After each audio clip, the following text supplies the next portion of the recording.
Hey everybody, today we start in 2 Samuel after the death of Saul.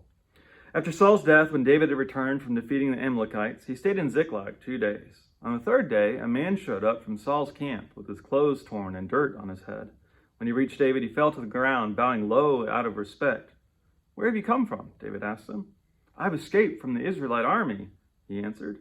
"Well, what's the report?" David asked him. "Tell me."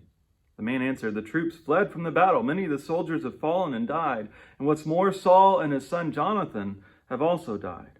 And David grabbed his clothes and ripped them. And all the soldiers did the same. They mourned and cried and fasted until evening for Saul, his son Jonathan, the Lord's army, and the whole house of Israel, because they had died by the sword. David intoned this lamentation over Saul and his son Jonathan. "Your glory, O Israel, lies slain upon your high places. Oh, how the mighty have fallen." Now, shouldn't David be happy in this moment? Right? He's been exiled from his home and for much of it living in enemy territory because of this king Saul. Saul's repeatedly personally tried to kill him. And David's been patiently waiting for God to take care of it rather than taking matters into his own hands and fighting against Saul. But now it's all over, right? Saul's dead. Isn't this good news? Well, David reacts like it's just bad news. I mean, in fact, if you read the rest of the story, he literally kills the messenger. Now, it's because this guy tried to take credit for killing Saul, and David still treats Saul's status as the Lord's anointed as something sacred.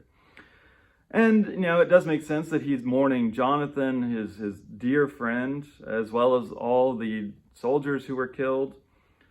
But he doesn't make that distinction in his mourning. He includes Saul with everyone else.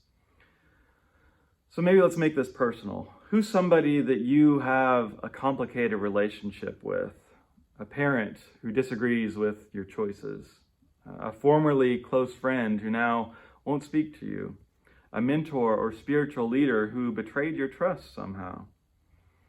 How would you feel if something terrible happened to them? There might be a little bit of relief, right? You're not going to have that stress and pain in your life. But there's probably also going to be a lot of grief, mostly. Grief that's hard to explain, right? Grief that they're gone, grief over how it could have been, grief over how things turned out. David, we know, is an emotional person, and he has no problem expressing those emotions, which I think is great. I'm glad that we have someone in Scripture who shows us how to wrestle with our complicated feelings. And so you should know that it's okay if you don't always know what to do with yours either. Maybe David's story here helps us understand Jesus' idea of loving our enemies. We don't love them because, they didn't really hurt us. We don't love them because what they did wasn't a big deal. We love them because whatever they've done, they are still a child of God. A loss is always a loss, but our hope is that God can eventually redeem all of them.